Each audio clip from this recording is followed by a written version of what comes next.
Jadi saya secara pribadi itu mulai meniti karir sebagai dosen itu tahun 1986. Begitu lulus pada saat itu direkrut untuk menjadi dosen. Namun sebagai pegawai negeri saya memulai karir tahun 1987. Tahun 2006 diberi amanah, saya mendapatkan amanah untuk menjadi Wakil Dekan 1 Fakultas Sains dan Teknologi. Nah, pada saat itu juga Universitas Airlangga sebetulnya juga di statusnya menjadi PTN perguruan tinggi BHMN sebetulnya. Jadi bukan PTNBH yang seperti sekarang ini, kemudian berubah menjadi PTNBH. Pada waktu itu BHMN statusnya tahun 2006. Nah, sehingga terjadi restrukturisasi di Universitas Airlangga. Salah satunya adalah dibentuknya Direktorat Pendidikan.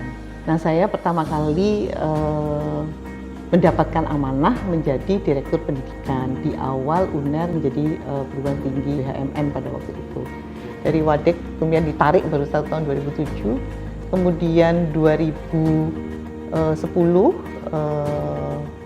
masih dipercaya untuk mendapatkan amanah Direktur Pendidikan. Kemudian 2015 masih diberi amanah lagi oleh Prof. Nasih untuk meneruskan di Direktorat Pendidikan, Direktur Pendidikan.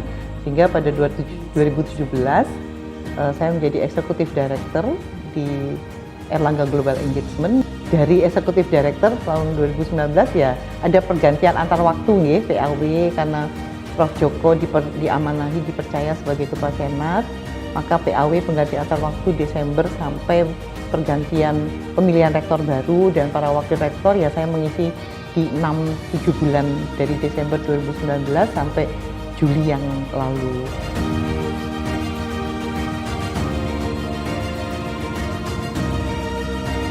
Tentu strategi yang paling utama itu adalah Universitas Airlangga menjadi Global Academic Community. Itu maknanya adalah komunitas tentu global dan kekuatan tetap di akademik. Bermakna dia pendidikan, penelitian, dan pengabdian masyarakat.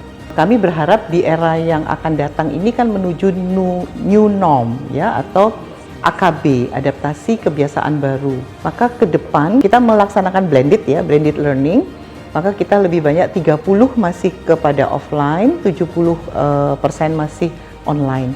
Nah, kemajuan teknologi yang tadi sempat kami sampaikan, tantangan, peluang, inspirasi ke depan bahwa pengembangan teknologi komunikasi yang luar biasa ini di era milenial dan generasi milenial ini, maka Universitas Airlangga juga punya peran kepada masyarakat tingkat global tadi, Global Academic Community.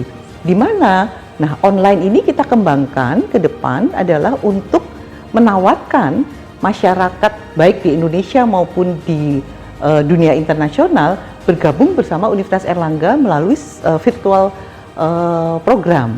Jadi berbagai hal, misalnya training, pengembangan soft skill, kemudian juga bisa kuliah bersama gitu ya, kemudian juga mengambil kuliah di Universitas Airlangga, siapapun yang ada di seluruh dunia ini gitu ya, belajar bersama Universitas Airlangga, di mana kekuatan UNER ini kita tawarkan.